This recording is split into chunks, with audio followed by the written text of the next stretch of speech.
Today on Down the Road TV, we take you to Champaign County, Urbana, and Grimes Field, where they're hosting, well, maybe a lot bigger event than they thought. We'll get to the event a little later on, but first, let's talk about some of the gorgeous airplanes. B-25s, Greg Hauser, my guest. Greg, how did you get involved, first of all, with the B-25s and airplanes in general?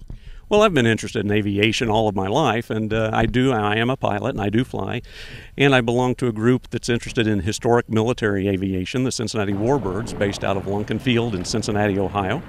And we participate in these types of events and promote these types of events where we bring in historic military aircraft and get them exposed to the public. Now, when you say exposed to the public, today's a gorgeous day in April. Their numbers were over 1,300 when I came through the gate. There's a lot of day left. Is this the kind of crowd that typically shows up for this kind of event? Oh, yes, it is. And this event has such a historical significance. I would expect to see quite a number of people here this weekend. Let's talk about the event, and then we'll come back to the planes a little bit. What is the event that everyone's coming to Ohio for? Well, it is the 68th and potentially final public reunion of the Doolittle Raiders. And the B-25s are being staged here in Urbana, Ohio at Grimes Field.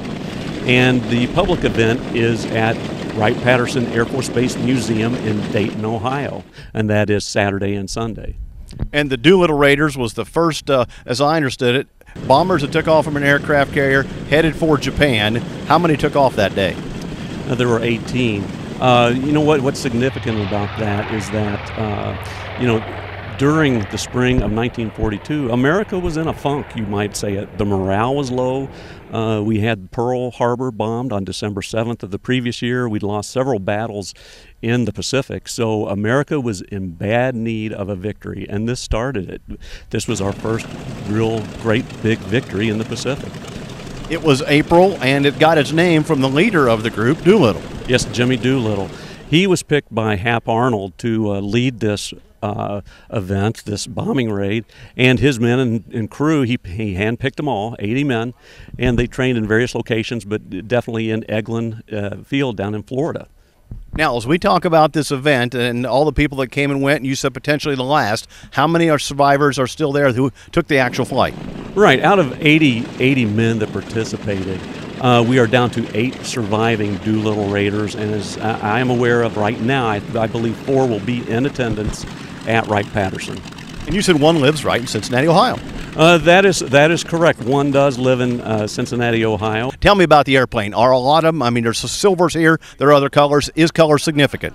Well, color is significant. I mean, depending upon the group that they flew in, some were left just plain metal as the one behind us, but this one's highly polished and beautiful. In the field during battle, they didn't look this way. There are over 9,800 B-25s built for the war effort. The J model, which what you'll see the majority of them are here. As you look at this model, and this is kind of the typical what I've seen around here, what made some of them different? Well, a lot of different things. Some have a glass nose like the one behind me. Some had a fully covered nose. Some had actually a cannon, a 75-millimeter cannon. How many were in each crew? 5 crew members typically. And where were they stationed throughout the plane? Well, you had pilot, the plane commander, and the co-pilot, and then you had dual duties, but you had navigator, bombardier, radio man, and then they formed the various gun functions on the aircraft. Now, what's generally one like this way sitting here empty before we load it with whatever we might be going to? In the realm of 25,000 pounds. And loaded, what did it go? Well, you'd carry 3 ton of bombs with you, so another 6,000.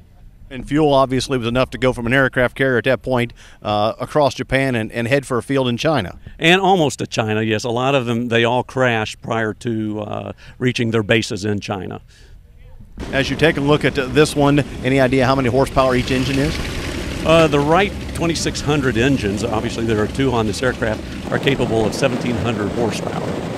We talk about speed for the rest of us, like say, okay, how fast are we going? What was that like? Well, they will cruise over 230 miles an hour.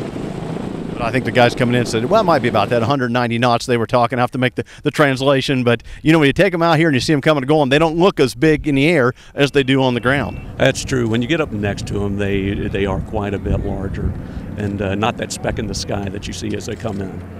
Any other significance as you've done research and put articles together to help people better understand these for events? What else should someone know about this particular machine?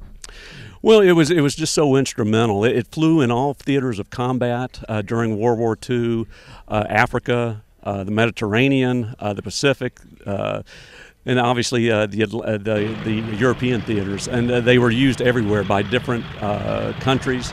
And they just have a lot of historical significance as far as helping win World War II. And as we look at it, I think they described this one as a medium bomber. Yes, it's a medium-range bomber as compared to like a long-range bomber, which would have been the B-17 or the B-29. As you take a look, have you been up in one of these? Not yet, but before the weekend is out, yes, I will be. A great opportunity. Now, are there gatherings like this, without the museum part, are there gatherings like this where people come out and see some of the different planes? Yes, there are gatherings. A lot of these planes come from different parts of the country, and those planes will fly regionally to air shows, local air shows, regional air shows, and you can see them, but they'll show up on a single basis. You know, a gathering like this is historically significant. I mean, this is a once-in-a-lifetime event. Greg, is there a website people can find out more about planes like this or upcoming events that they might be able to check out in their area? Oh, well, absolutely. For this event, obviously, you can go to the National Museum of the United States Air Force Museum, and then Champaign Air Museum, which is here at Urbana-Grimes, since they are hosting the event. It has the particulars of this weekend. But in general, if you would Google you could Google B-25, Warbirds, anything, and you'll get a plethora of information on these great historic planes.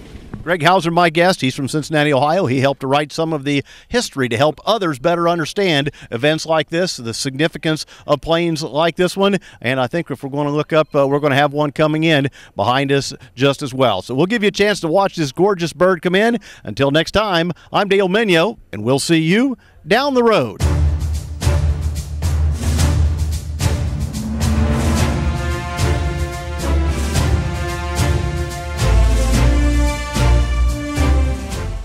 Down the Road is brought to you by Prince Agra, makers of Omnigen cattle feed, Woodruff Enterprises of Springfield, Ohio, and Stewart Labs, makers of pain-relieving products.